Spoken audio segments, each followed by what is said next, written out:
Yes, I would agree that we had a very successful meeting indeed on this occasion, the 70th anniversary of NATO. We discussed a number of strategies that are very important to secure the future of this alliance, and it was a very constructive debate that we had, and this is why I'm also very satisfied with the meeting. Und jetzt besprechen wir die bilateralen Dinge. And now we shall talk about bilateral issues. That's right. Okay, thank you very much, everybody. Thank you. Can we ask you about the Erdogan meeting, sir? Yeah, we had a meeting with... Did you discuss with him the NATO commitment? I discussed with him everything. We discussed a lot. We had a meeting unscheduled, but we've already put out a notice. It was a very good meeting, I think. We discussed Syria. We discussed the Kurds. We discussed numerous things, and we're getting along very well. The border and the safe zone is working out very well. And I give a lot of credit to Turkey for that. The ceasefire is holding very much so, and I think people are surprised. And maybe someday they'll give me credit, but probably not. But it worked out well. They've been trying to do this for 100 years.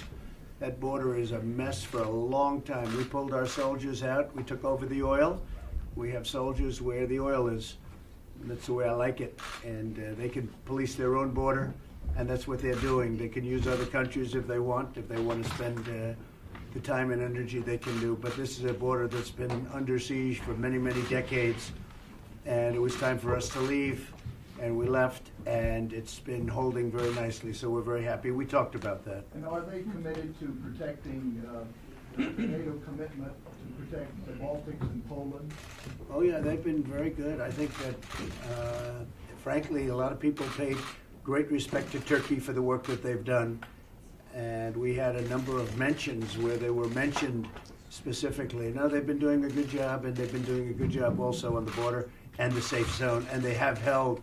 I mean, obviously there were some skirmishes. That's been around for a long time, but they've the ceasefire has held very, very well. Mr. President, can you explain why your personal attorney, Rudy Giuliani, would need to talk to the budget office? I really don't know. You'd have to ask him. Sounds like something that's not so complicated, frankly, but you'd have to ask him. No big deal.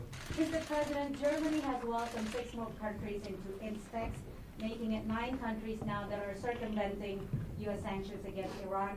Have you talked about that with the Chancellor? No, but we will. Yeah. What would you say? I haven't. I'm not going to say what I'm going to say, but we will. We will be talking about it. We'll be talking about a number of things. We'll have a good meeting. Okay? President, will you put sanctions on Nord Stream 2? Will the U.S. put sanctions? Say it again. Will the U.S. put sanctions on Nord Stream 2? Well, we haven't really determined that yet. I do think it's a problem, but it's a problem that Germany's going to have to work out for themselves. Maybe for Germany it won't be a problem. I hope it's not, actually, but we'll be talking about that. And Nord Stream. Mr. President, what did you respond to President Putin's offer on a moratorium for medium-range missile systems, which we made in the end of October? We're talking to Russia about many things, including a cessation on nuclear and nuclear creation. It's, in my opinion, the biggest problem the world has today. I think it's bigger than any other problem the world has today, and we're working very hard on it. And he wants to see something happen, and so do I, and so does China.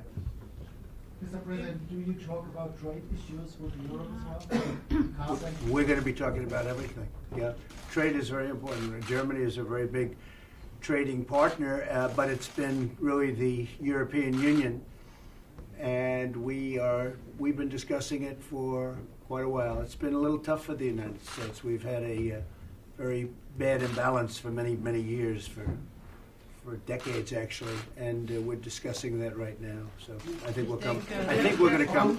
I think we'll come to a satisfactory conclusion.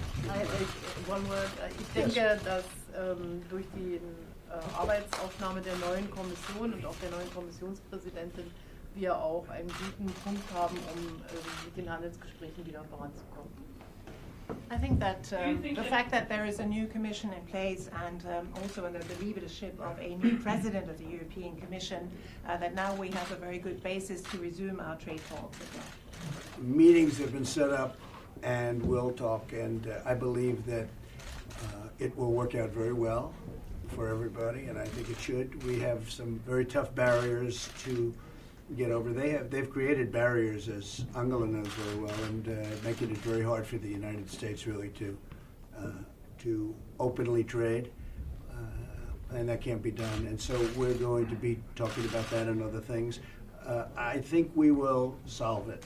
We do a lot of business, but they do much more business than us, and we're going to change it.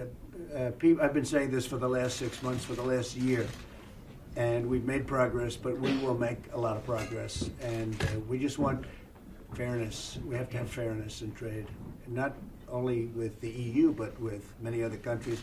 We're talking to China, as you know. Those discussions are going very well, and we'll see what happens. But we're talking to China. We're talking to others. We made a deal with South Korea. We made a deal with Japan. The Japan deal is a partial deal. The rest will come next year. But we've made already many deals. We're looking, the big deal is the USMCA with Canada, Mexico. And Nancy Pelosi has to get that approved. She has to put it out for a vote. She doesn't have to talk to anybody.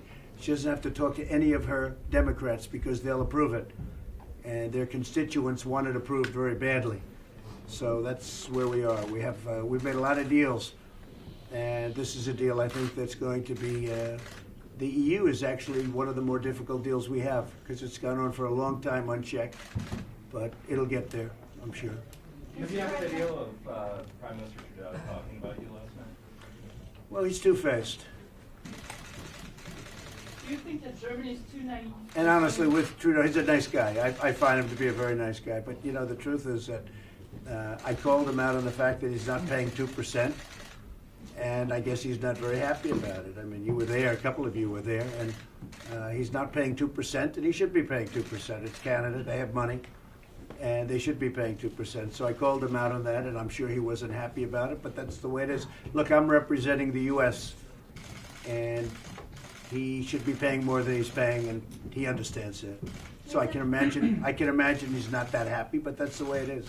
Mr. President, where are you in terms of persuading other allies in terms of allowing China to build 5G networks? Well, I'm not working very hard on that, but I do think it's a security risk. It's a security danger, and I spoke to Italy, and they look like they're not going to go forward with that. We spoke to other countries. They're not going to go forward. Everybody I've spoken to is not going forward. But how many countries can I speak to? Am I going to call up and speak to the whole world? It is a security risk, in my opinion, in our opinion. We're building it, and we've started, but we're not using Huawei. Will you tax Germany for not paying enough in terms of defense spending? Well, Germany's a little bit under the limit, I will say that, but we'll talk about that now.